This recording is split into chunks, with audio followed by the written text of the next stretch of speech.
हिमाचल के राज्यपाल ने किया अंतर्राष्ट्रीय मिंजर मेले का शुभारंभ। मिंजर को लक्ष्मी नारायण मंदिर में अर्पित कर परंपरा का किया निर्वहन। बैंड बाजे ढोल नगाड़े की थाप पर निकली शोभा यात्रा।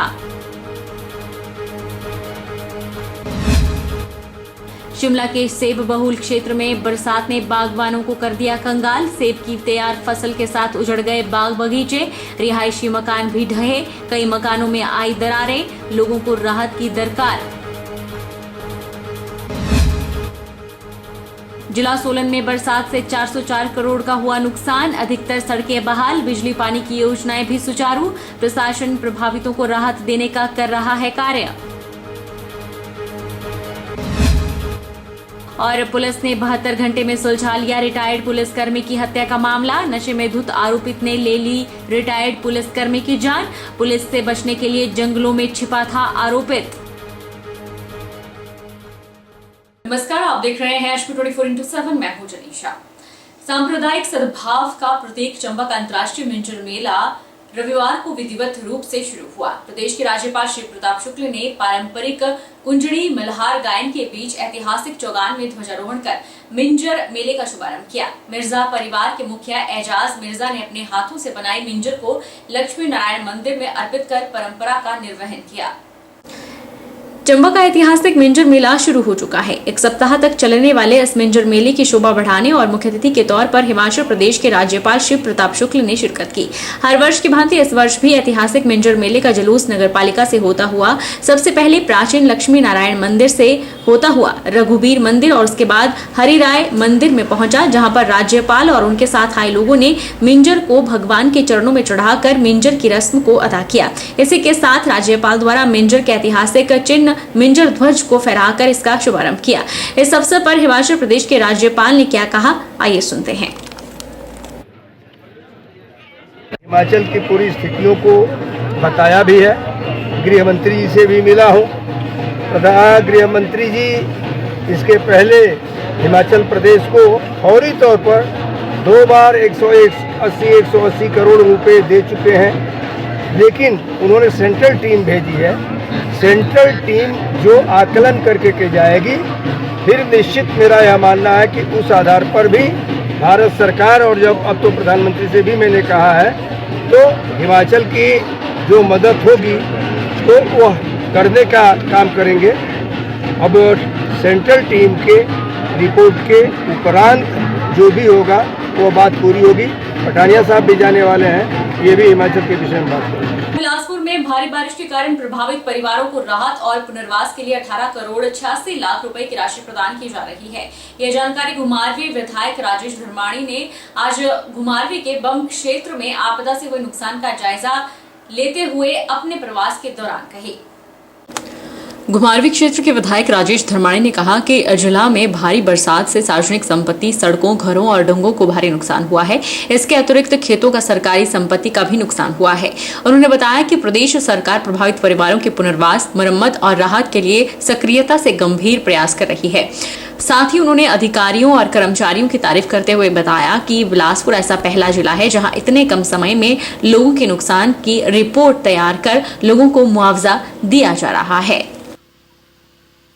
अभी पिछले हफ्ते मैंने एक बैठक जिला स्तर के ऊपर भी ली थी और मैंने निर्देश दिए थे अधिकारियों को और जिलाधीश को कहा था कि आप 2 दिन के अंदर अंदर जैसे आपके पास डैमेज की रिपोर्ट आएगी, सभी प्रभावित परिवारों को 2 दिन के भीतर जो है आप स्वीकृतियाँ दें। और मुझे इस बात की खुशी है कि उन्होंने 18 करोड़ 86 लाख रुपए की जो मरम्मत, राहत और पुनर्वास के कार्य हैं उनको स्वीकृत किया है।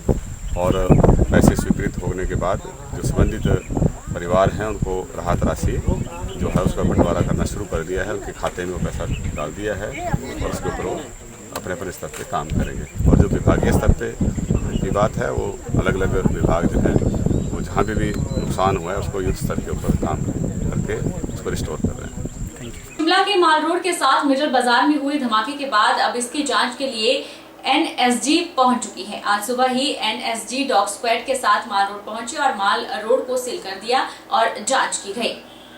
शिमला के माल रोड के पास मिडिल बाजार में कुछ दिन पहले एक रेस्टोरेंट में धमाका हुआ था, जिसमें एक व्यक्ति की मौत हो गई थी जबकि 10 घायल हो गए थे।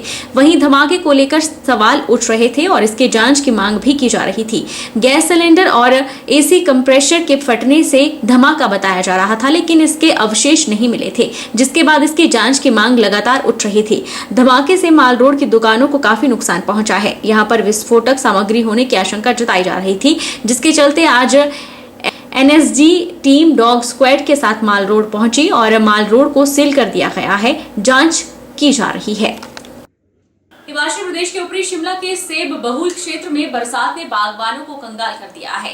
सेब की तैयार फसल के साथ बाग बगीचे उजड़ गए हैं। रिहायशी मकान भी कई स्थानों में ढह गए हैं और कईयों में मोटी दरारें आई हैं। सरकारी संबंधित तंत्र प्रभावितों तक न पहुंच पाने से लोगों को राहत की दरकार है।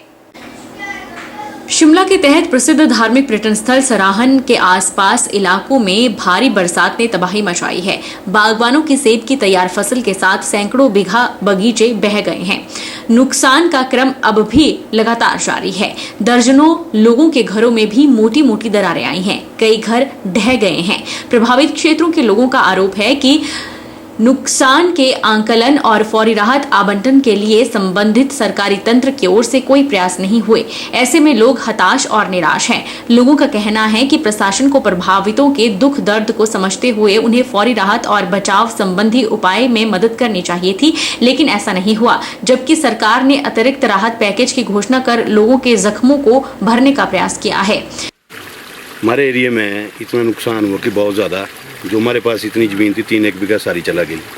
इसमें ना शासन ना प्रशासन कोई खड़ा नहीं हो रहा है इस टाइम हमारे पास, ना कोई पूछ रहा है बैठ के क्या कर रहे हैं।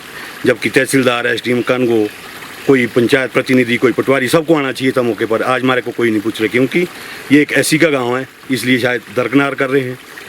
आज तक हमारा कोई नहीं, जितनी भी ज़मीन थी हमारी सारी फ्लड में चला गई। हमारे पास एक ही साधन यही था कि हमारे पास बाकी कोई चारा ही नहीं है।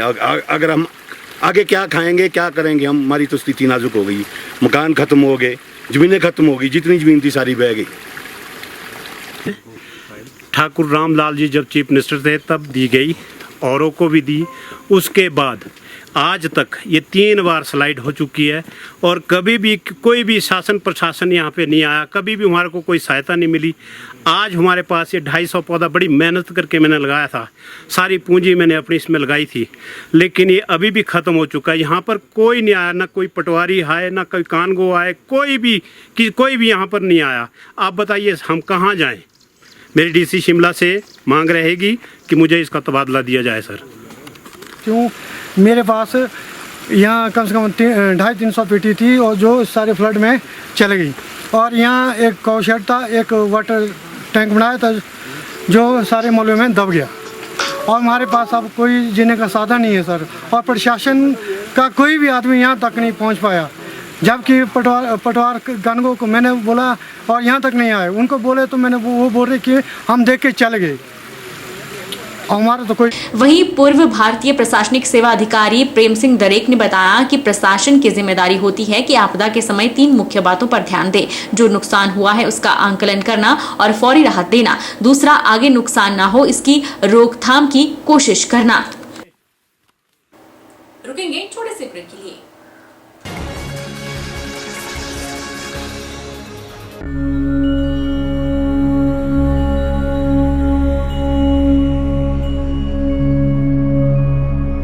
मंडी जिला दवा विक्रेता संघ की ओर से देश, प्रदेश और जिला वासियों को श्रावण मास की हार्दिक शुभकामनाएं। भोलेनाथ की कृपा निरंतर सभी पे बनी रहे। मैं आपसे अनुरोध करता हूं कि डॉक्टर की प्रिस्क्रिप्शन के बिना एंटीबायोटिक का इस्तेमाल ना करें।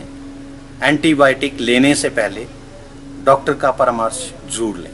धन्यवाद।